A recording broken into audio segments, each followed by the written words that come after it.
아수르의 멸망이 다시 예언이 되지만 그렇게 되면 이제 유다 입장에서 어떻게 생각하냐면 북이스라엘 하나님의 우리 백성들이 있는데 그 하나님이 그 북이스라엘을 멸망시킨 아수르를 멸망시키시는구나 이렇게 하면 안심이 되잖아요. 그런데 그렇게 예언이 끝나는 게 아니라 결국에 누구도 멸망한다 그래요? 유다도 멸망한다. 이렇게 예언이 나오는 거예요. 그리고 나중에 다 회복이 될 거다.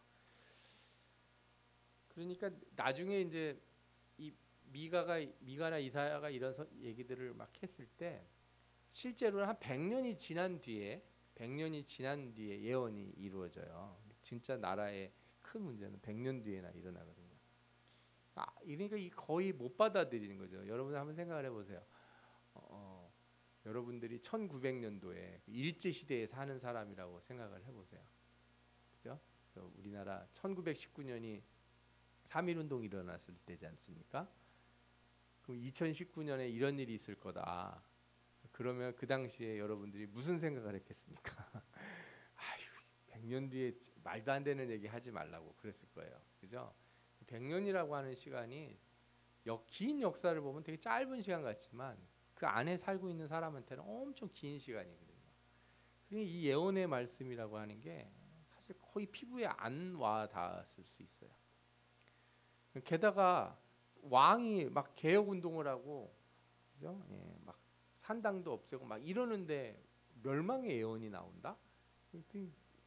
그걸 어떻게 쉽게 받아들일 수 있겠어요? 근데 그걸 한번 좀 생각을 하면서 그런 생각을 해야 이 말씀을 볼 때 이 말씀에 무슨 뜻이 있을지를 좀 더 깊이 알 수 있을 것 같아요. 히스기야가 이제 북이스라엘의 마지막 왕인 호세아 3년의 즉위를 해요. 히스기야 통치한 기간이 29년이라고 하는데 이게 사실은 어떤 주석에 보면 42년이다 뭐 이렇게 얘기하시는 분들도 있고 그래요. 왜 이런 일이 생기냐면 이 앞에 있는 자기 아버지 왕 아하스가 39살에 죽어요. 근데 25세 히스기야가 왕에 오른다는 거예요. 그럼 무슨 얘기가 돼요? 11살 때 아버지가 아들을 낳았다는 얘기가 되잖아요. 상상하기가 너무 어려운 거예요. 이게 가능한가 하는 생각이 들고 그래서 사람들이 이거 아마 겹쳐지는 면이 있었을 것 같다. 섭정이라든지. 근데 뭐 그것들을 수학적으로 다 따지고 역사적으로 따지는 게 그렇게 중요하진 않으니까 일단 29년이라고 성경에 나온 대로 우리는 알고 있으면 될 것 같아요. 그러면 여러분들이 이제 29년에서 뭘 생각해야 되냐면 아수르가 언제 침공했냐면 아수르가 그 제위한 지 14년 때 침공을 해요. 사네립이. 그리고 여러분들이 잘 아시는 대로 히스기야가 기도를 해서 몇 년을 더 삽니까? 15년을 더 사잖아요. 그러니까 이 사람이 14년째 되던 해에 일이 몽창 몰려요. 그리고 성경에 나오는 사건이 다 언제에 집중이 돼 있냐? 요 14년째 되던 해에 집중이 돼요. 그죠? 이 14년에다가 15 더하면은 29가 되지 않습니까? 그죠?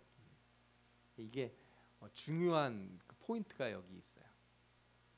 그래서 성경에 보면은 크게 네 가지 사건들이 나오는데 물론 이제 역대하를 포함시키면 열왕기 하 말고 역대하까지 포함시키면 6월절이 더 포함되어 있긴 한데 뭐 5가지 4가지라 해도 돼요. 아수르가 침공을 하는데 2차례 침공을 해요. 한 번 침공해서 이렇게 조공을 좀 갖다 줘요. 그래서 막 그 왕궁에 발라놓은 금까지 이 기둥에 발라놓은 금까지 다 긁어가지고 다 줘요. 그런 일이 한 번 있는데 두 번째 왔을 때 산헤립이 침공했을 때는 랍사게가 막 이렇게 이 왕을 모욕하고 하나님을 모욕하고 막 이렇게 해서 위협을 가하죠. 그때 아수르가요 예루살렘의 성 앞에 오기 전에 이미 많은 성들을 아주 초토화를 시켜요. 그러니까 제대로 남은 성이라고 하는 이제 예루살렘밖에 없는 상태인 거예요. 거의 뭐 남유다가 이게 예루살렘만 함락되면 끝인 상황이 된 거죠. 그런 상황까지 몰려요.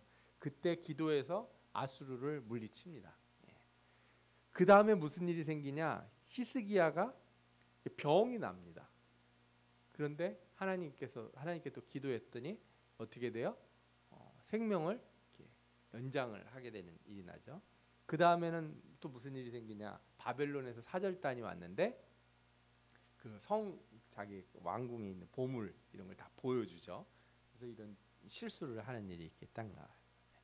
그러니까 이게 히스기야 왕 시대의 주된 내용들이에요. 먼저 이 히스기야 앞에 아하스 왕을 좀 살펴볼 필요한데, 아하스가 이렇게 나이가 20살 때 왕이 되는데 16년간 아주 그냥 나라를 망가뜨려요. 얼마나 나쁜 짓을 많이 했냐면 자기 아들을 불 가운데로 지나가게 하며 또 산당들과 작은 산 위에 푸른 나무 아래에서 제사를 드리며 분향했다 하는 말씀이 있어요. 히스기야가 첫째 아들이 아니에요. 첫째 아들은 어떻게 됐어요? 아버지가 이렇게 불태워서 몰록 신한테 아마 드렸나 봐요. 그래서 죽었을 거예요. 그러니까 이 얼마나 우상을 대단하게 섬겼으면 아들을, 그죠? 불에 태워서 제사로 드릴 정도로 우상을 섬겼겠어요. 이게 히스기야의 아버지 아하스예요. 이런 아버지 밑에 있었던 거예요. 그리고 히스기야가 이렇게 신앙이 좋았다는 게 참 놀라운 거예요. 그 많은 사람들이 이제 어머니의 영향을 이야기를 많이 하는데, 어쨌든 히스기야가 이런 악행을 많이, 아버지 악행을 보게 돼요.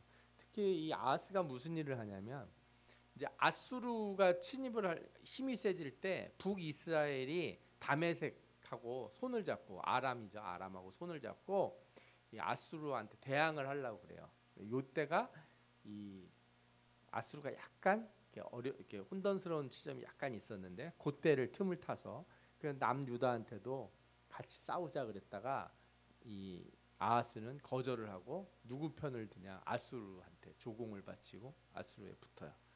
그래서 이 북이스라엘과 아람이 어떻게 하냐면 남유다를 공격하려고 합니다. 그때 아수르한테 도움을 요청을 해요. 그래서 아수르가 어떻게 하냐면은 제일 먼저 다메섹, 아람을 완전히 멸망을 시켜요.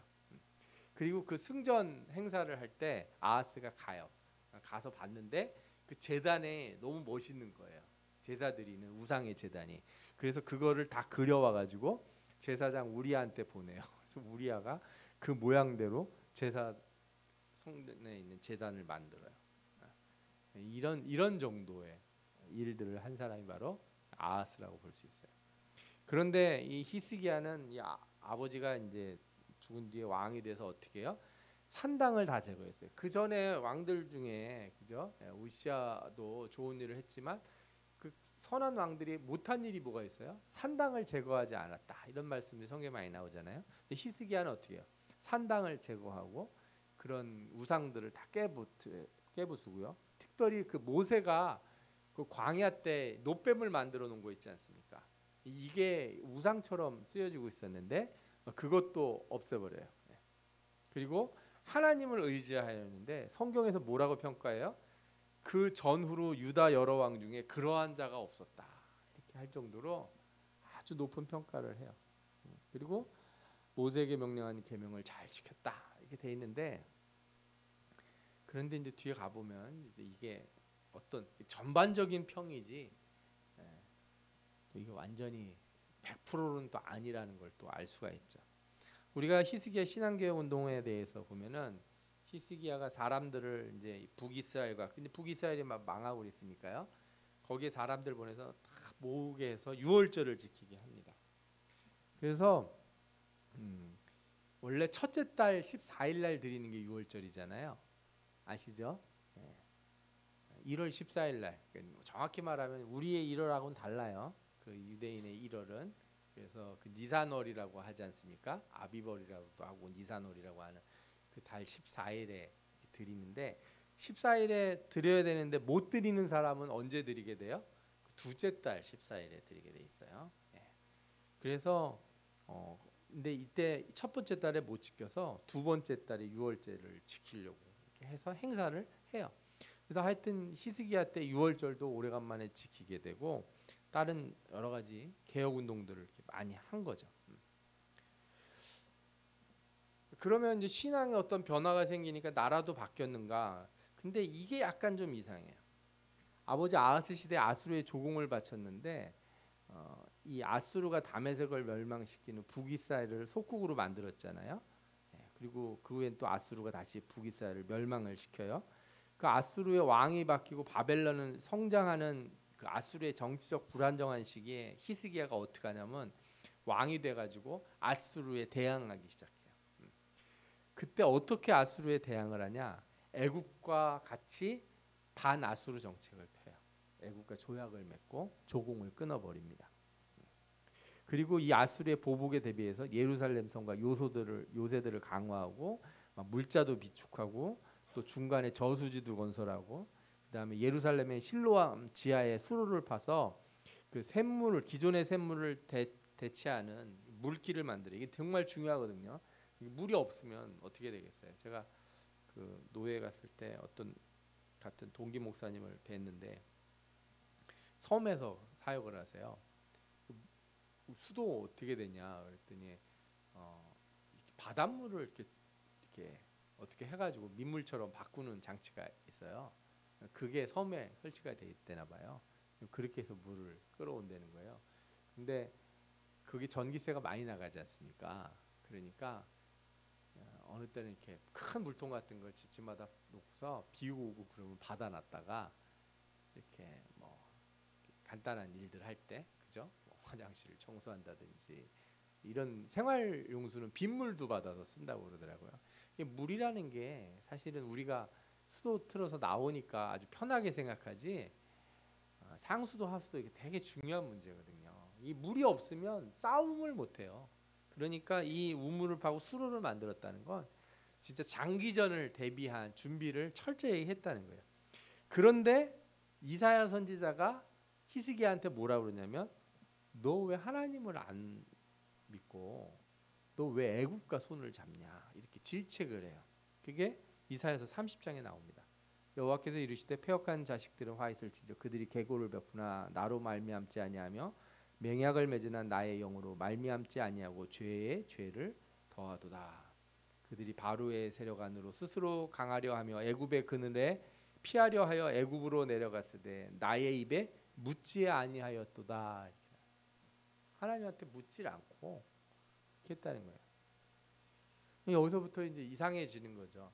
그러니까 그냥 단편적으로 열왕기상을 딱 읽으면 아 이렇게 히스기야 왕이 잘했구나 이렇게 하는데 같은 그 시대에 있었던 말씀들을 이사야서나 미가서나 다 같이 찾아보면은 의문이 생길 수밖에 없어요.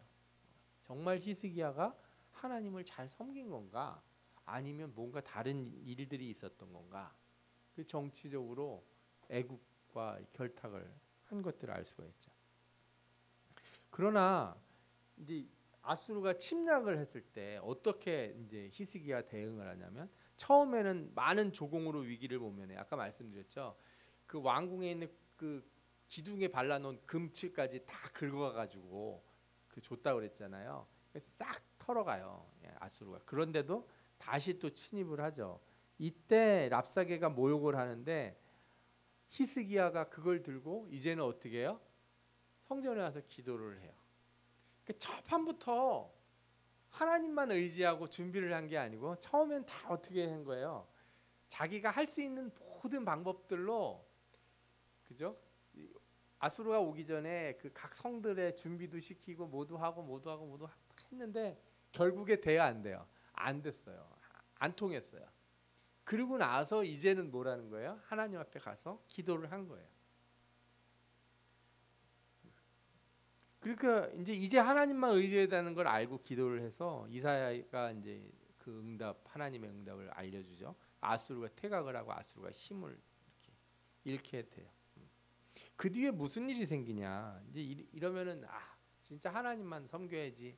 내가 똑바로 신앙생활 해야지 이렇게 할 수 있는데 사내립을 물리친 후에 여러 나라에서 사람들이 유다의 예물을 가지고 왔어요. 왜냐하면 아수르를 이겼대 유다가. 소문이 퍼졌을 거 아니에요. 어떻게 했길래 아수르를 이긴 거야? 아수르가 대장이고 막 전 세계를 다 휩쓸었는데 무너뜨리지 못한 나라가 유일하게 어디예요? 유다인 거예요. 그러니 유다의 사람들이 와서 예물을 가지고 와가지고 우리 친하게 지냅시다. 이렇게 유다가 보기보다 힘이 세네. 사내립이 왔다가 랍사게가 이렇게 와서 막 성들을 했는데 못 이기고 갔잖아. 갔다가 걔네 망했어요. 그래가지고 이 유다가 그렇게 이제 힘이 있는 줄 알고 사람들이 와서 예물을 가져온 거죠. 이 히스기야가 모든 나라에게 존귀함을 받았다 하는 말씀이 그 역대하에 나와요. 왕하가 아니에요. 죄송합니다. 역대하 32장 23절에 나와요. 이때 히스기야가 어떻게 됐냐?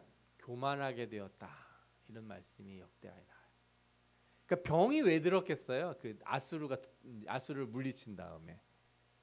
그러니까 제가 그 순간에 그 해에 무슨 일이 있었냐? 자신이 하나님만을 의지하지 않고 지금까지 말로는 신앙교육을 했는데 온갖 자기 방법으로 준비하고 있다가 그게 바싹 깨졌잖아요. 아, 그러면 이제 손 들고 하나님만 의지해야 되는데 사람들이 자기를 막 띄워주니까 또 바로 뭐가 들어와요? 교만이 들어왔다. 이렇게 볼 수 있죠.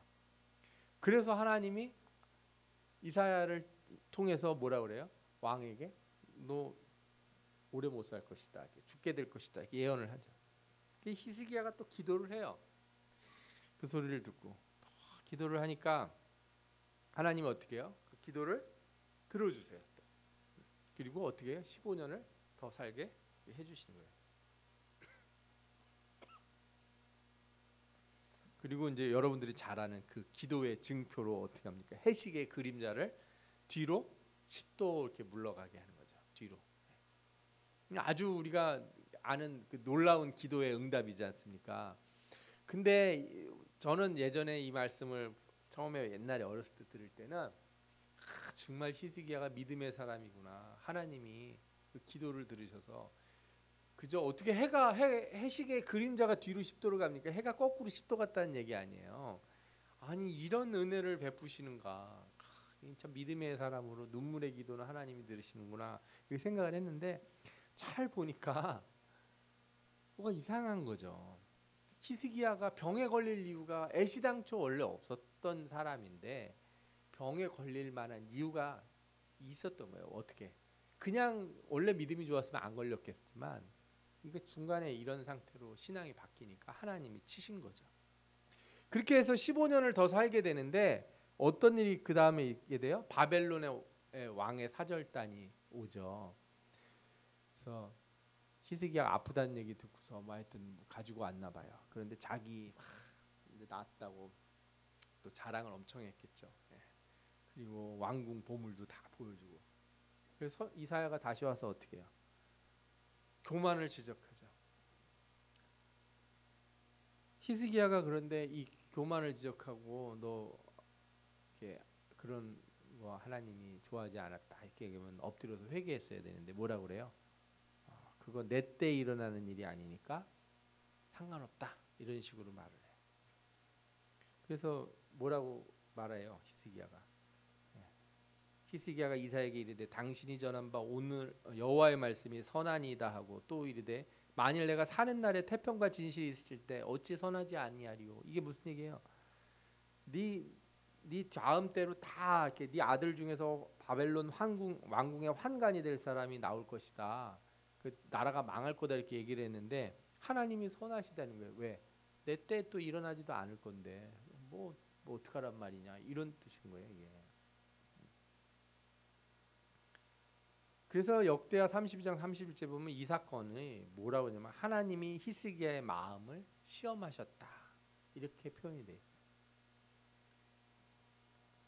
여기까지 들으면 우리가 이제 왜 히스기야 시대 때 이사야라고 하는 선지자와 미가야라는 선지자가 이렇게 예언을 했는지를 좀 더 깊이 알 수 있을 것 같아요. 우리가 그 아하스 시대의 선지자들이 막 그랬다면 아하스 왕이 워낙에 그런 나쁜 왕이니까 우상을 섬겼으니까. 그런데 여러분들 우상을 섬기는 악한 왕일 때는 이런 식으로 예언을 안 해요. 하나님이.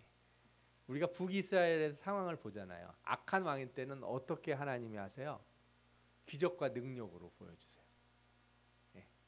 그런데 히스기야 같은 왕은 하나님을 믿는다고 하면서도 이게 제대로 믿는 게 아닌 거예요. 예수는 믿는데 똑바로 안 믿는 거랑 똑같은 상황인 거예요. 이런 사람들에게 하나님이 경고를 하고 예언을 하시는 거죠.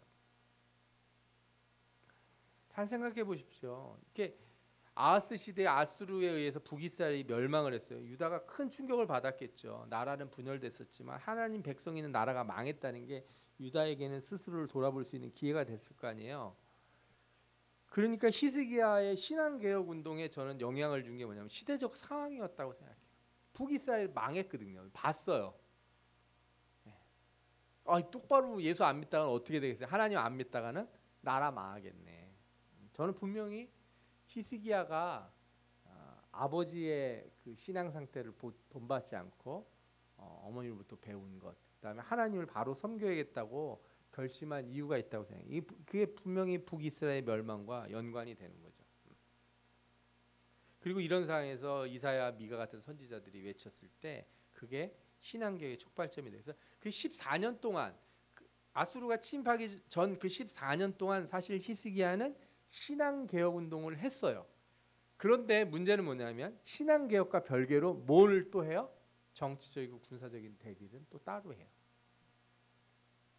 그리고 나서 신앙개혁 운동이 활발하게 전개될 시점에 아수르의 침략이 이루어지는데, 그러니까 원래대로 좀 생각을 한다면 이렇게 하나님 앞에 회개하고 온전히 나가면은 누구의 능력으로 이렇게 탁 무찌르면 제일 좋겠습니까? 하나님의 능력으로, 그죠?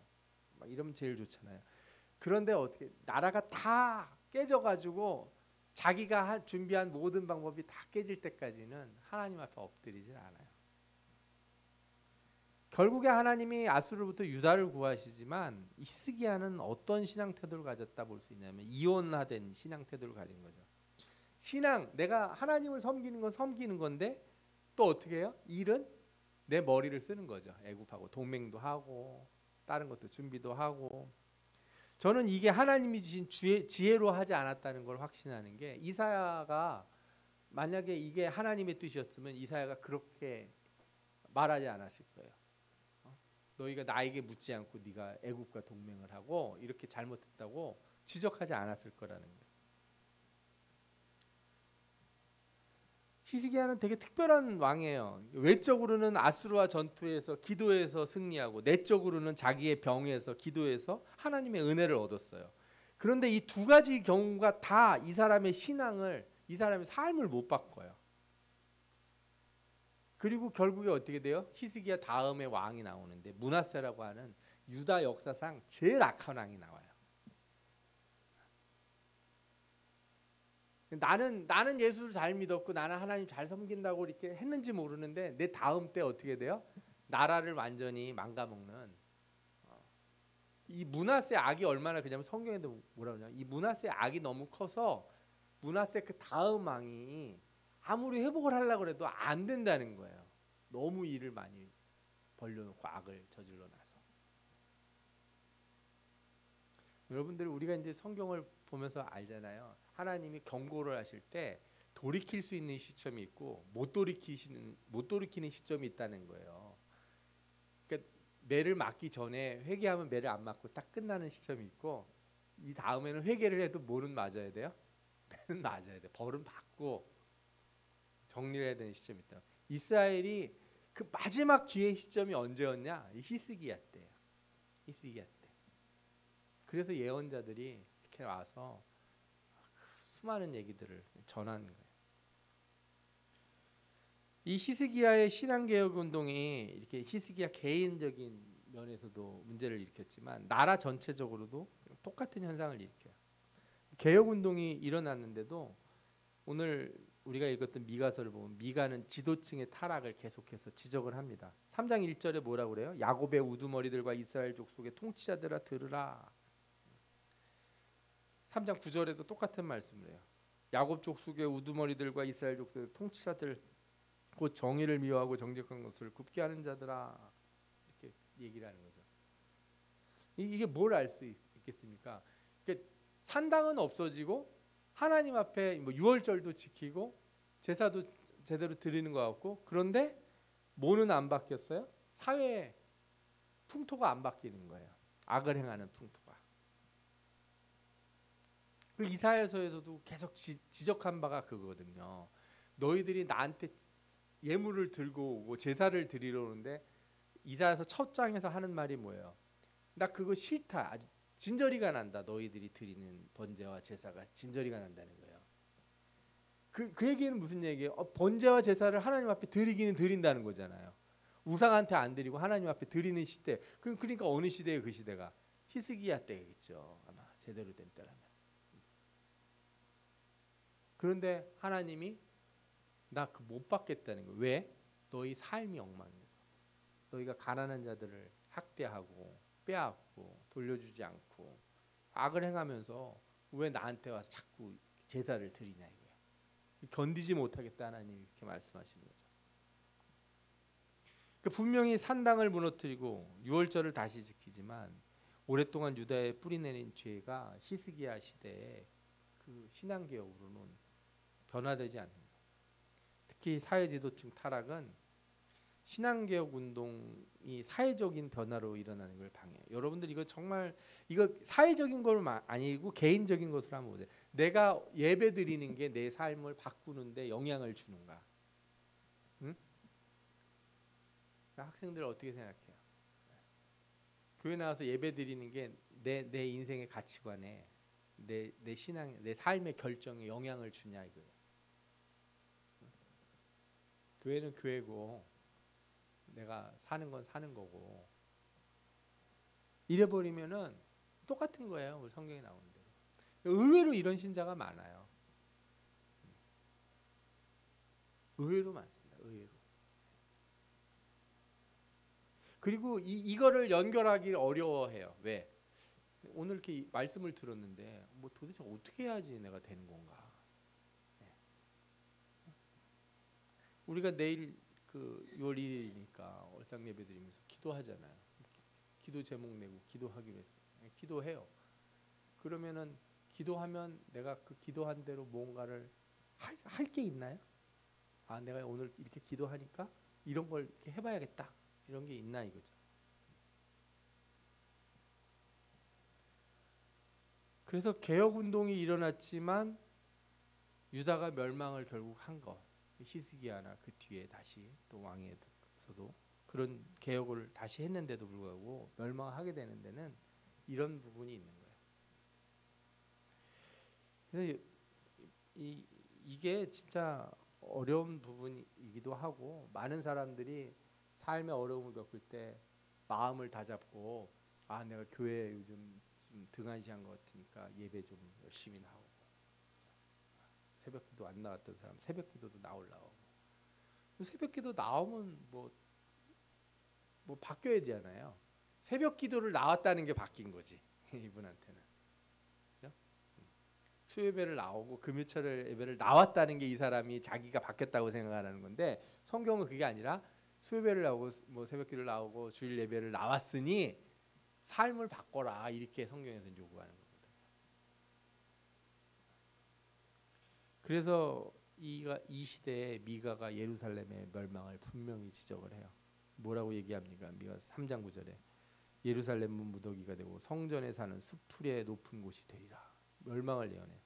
근데 이 말이 학자들이 따져보니까 BC 711년 이때쯤 했을 것 같아요. 722년에 멸망했으니까 이게 숫자가 거꾸로 줄어드는 게 이제 현대 점점 더 미래로 가는 거죠. 숫자가 커지면 커질수록 옛날이라는 거예요. BC는 711년이니까 722년에 북이스라엘이 멸망했으니까 한 10년 지난 거죠. 이때 얘기했는데 예루살렘은 한 100년 동안 유지가 돼요. 이후에 BC 609년에 예레미야가 예루살렘 성전문에서 멸망할 때가 왔다고 외쳐요. 이게 예레미야 26장에 나오는데 그때 일부 장로들이 옛날에 미가가 이런 말을 했었는데 하는 거를 기억을 해내요. 그게 예레미야서에 나와요.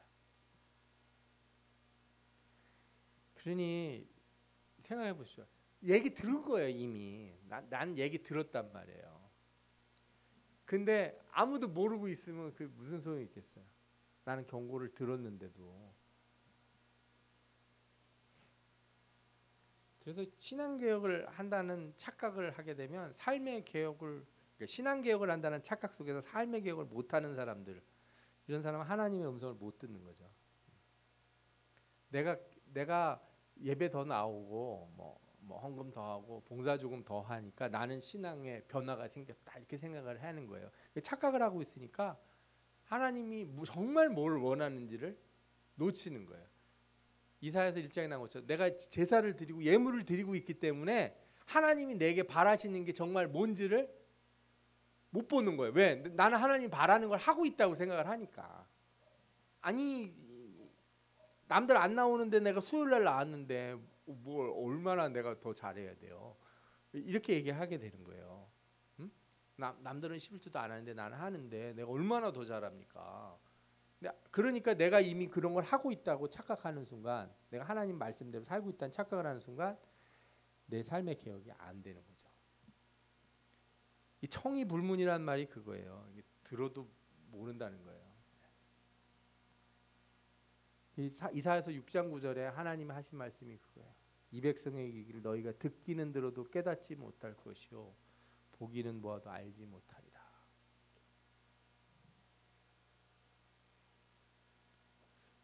이걸 우리가 이제 쭉 이해하게 되니까 미가서 6장 6절에서 8절에 있는 말씀을 더 잘 깨달을 수 있을 것 같아요. 우리가 뭘 가지고 하나님 앞에 나가며 높으신 하나님 앞에 경배할까? 우리가 어떻게 하나님을 잘 섬겨야 될까? 번제물로 1년 된 송아지를 가지고 나갈까? 천천의 수양이나 만만의 강물 같은 기름을 기뻐하실까? 요즘 말로 하면 뭐예요? 내가 뭐 11조라도 많이 하고 감성을 많이 하고 그죠? 교회 건축을 위해서 집이라도 팔아서 내놓고 막 이러면 될까? 어? 내 허물을 위하여 내 마다들을 내 영혼의 죄로 말미암아 내 몸의 열매를 드릴까? 내 자식이라도 바칠까? 그런데 하나님이 뭐라 그랬어요? 사람아 주께서 선한 것이 무엇임을 내게 보이셨나니 여호와께서 내게 구하시는 것은 오직 정의를 행하며 인자를 사랑하며 겸손하게 내 하나님과 함께 행하는 것이 아니냐. 교회 와서 신앙생활이라는 거 여기 와서 다짐을 했으면 나가서 뭘 해라는 거죠. 나가서 이게 더 중요하다. 이 말씀이 그 말씀이에요. 이스라엘이 그랬으니까 당시에 유다가 그랬으니까 우리도 지금 마찬가지죠. 저도 신앙생활 하면서 신앙 상태를 모르다가 저의 신앙 상태를 측정한 적이 있었나 목사 되기 전에 내가 얼마나 성경을 읽는가, 그죠? 아니면 뭐 유튜브 같은데 이렇게 설교 말씀을 내가 평상시에 이렇게 출퇴근할 때 듣는가, 네? 차 안에서 이렇게 찬송가를 듣는가 이런 걸로 그런 걸 많이 하면 근데 물론 그게 내 삶의 변화를 일으키는데 도움이 되긴 하죠. 근데 그거는 다 뭐냐면 나로 하여금 자꾸 뭘 하라고 그래요? 너 삶에서 변화를 가져가라고 말을 해주는 거지 그거 자체가 변화는 아닌 거예요. 아멘? 네, 아셔야 돼요. 내가 주일날 교회를 오고 예배에 자주 나오는 거는 내 삶의 변화가 아니라 내 삶을 변화하라는 하나님의 메시지를 듣는 거예요. 근데 그게 제일 무서운, 제일 어려운 사람, 제일 고치기 어려운 사람이 누구예요? 예배 안 빠지는데 안 바뀌는 사람이죠. 예배 안 빠지고 헌금도 다 하고 하나님이 시키는 거 뭐 행사하고 뭐 다 안 빠지는데 아무것도 안 달라지면은 그건 뭐가 어딘가 이상한 거죠. 내가 안 빠지는 게 내 신앙에 좋아진 거다 이렇게 측정하지 마시고 내가 와서 들은 거를 나는 내 삶에 어떻게 적용하고 따라갈 것인가 이것을 우리가 깊이 생각해 봐야 될 줄 믿습니다.